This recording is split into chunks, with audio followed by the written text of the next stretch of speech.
Assalamualaikum warahmatullahi wabarakatuh. Assalamualaikum warahmatullahi wabarakatuh. Sampai jumpa lagi sahabat sekalian yang kita cintai. Kali ini kita akan membahas kitab Al-Hikam. Tentu sebelumnya mari kita ucapkan puji syukur kepada Allah Subhanahu wa taala dan salawat dari berserta salam kepada Nabi Muhammad SAW. Allahumma shalli ala Muhammad wa ala ali Muhammad. Baik para sahabat sekalian, kali ini kita akan membahas persoalan tentang amal dan ikhlas ya. Jadi sebelum kita mengkaji lebih lanjut dari persoalan amal dan ikhlas, terlebih dahulu kita akan memahami sesungguhnya apa itu amal dan apa itu ikhlas. Tentunya persoalan dua ini menjadi persoalan yang sangat saling berkaitan satu sama lain. Tentu pesan dari seorang sufi yang Atailah ya, pengarang kitab Al-Hikam, kita akan coba mengupas ya pernyataan pesan dan nilai pendidikan, nilai spiritual di dalam ungkapan kitab Al-Hikam ini. Oke. Dalam kitab Al-Hikam itu secara penjelasannya, yaitu amal itu seumpama jasad ya, sedangkan keikhlasan adalah ruhnya. Mari kita lihat apa yang dimaksud dengan amal itu seumpama jasad ya.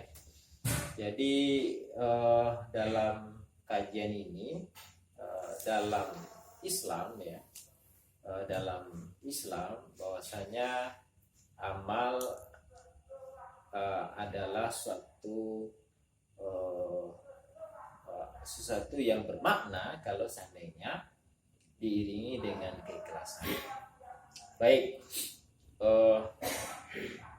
kita akan melihat bagaimana hubungan amal dan ikhlas itu sendiri dalam tentunya dalam kehidupan kita sehari-hari. Baik, ya banyak orang beramal tapi tidak ikhlas ya. Lalu juga banyak orang yang ikhlas tapi hanya ikhlas secara ucapan saja gitu, tidak di dalam hati. Sebenarnya ikhlas itu seperti apa? Lalu amal itu seperti apa? Oleh karena itu, amal adalah perbuatan insan yang beriman yang di dalamnya ya diiringi dengan niat ya. Dengan niat tentunya lillahi ta'ala. Sungguhnya ini hubungannya ya, amal dengan niat yang lillahi ta'ala. Amal ia adalah jasad dalam artian kalau pekerjaan tidak berdasarkan lillahi ta'ala ya pekerjaan yang tidak ikhlas kalau menurut pandangan saya seperti itu. Jadi ikhlas pun sendiri sungguhnya persoalan hati ya. Ikhlas maupun tidak ikhlas sebenarnya yang tahu itu adalah Allah.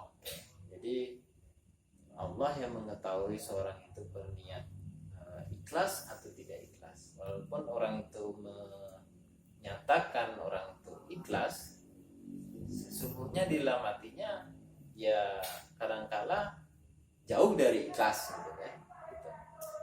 Contohnya orang yang terpaksa membayar denda dari dia ditilang polisi. Jadi ini ibaratkan paksaan itu, walaupun dia membayar dengan niat membayar, lalu itu apakah ikhlas, ya itu belum dikatakan ikhlas ya.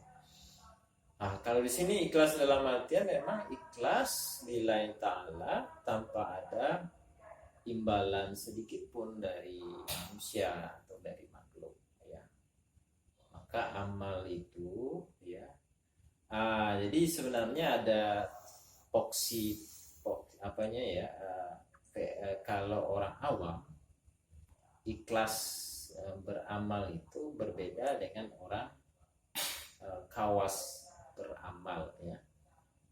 Orang awam beramal ikhlas dalam artian bisa jadi ikhlas dalam ucapan saja ya, belum sampai kepada roh. Nah itu dikatakan tadi amal itu hanya berupa jasad yang mengerjakan.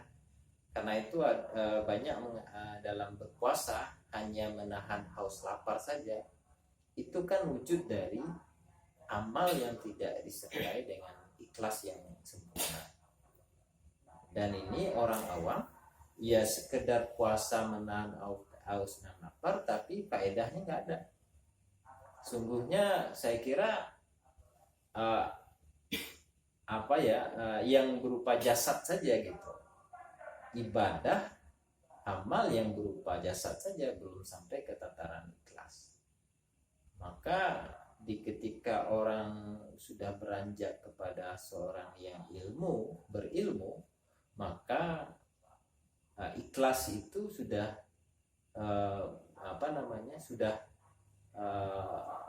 muncul. Namun ikhlas yang muncul bagi golongan yang berilmu, sungguhnya amal itu dalam tataran masih ada reward yang diinginkan gitu, atau imbalan yang diinginkan dari orang yang beramal, walaupun dia ikhlas ya. Seperti seseorang kalau mau masuk surga dan takut masuk neraka, kalau dia ingin surga tentu dia banyak amal tuh, rajin ibadah, sholat, puasa, doa, baca Al-Quran, zikir ya kan, ibadah sunat dia lakukan, jadi dia rajin bersedekah. Itu semuanya amalan yang memang berupa keikhlasan, lalu dinyatakan oleh ucapan, lalu dinyatakan oleh hati, tapi itu masih dalam tingkatan yang kedua, belum dalam tingkatan yang paling tinggi gitu.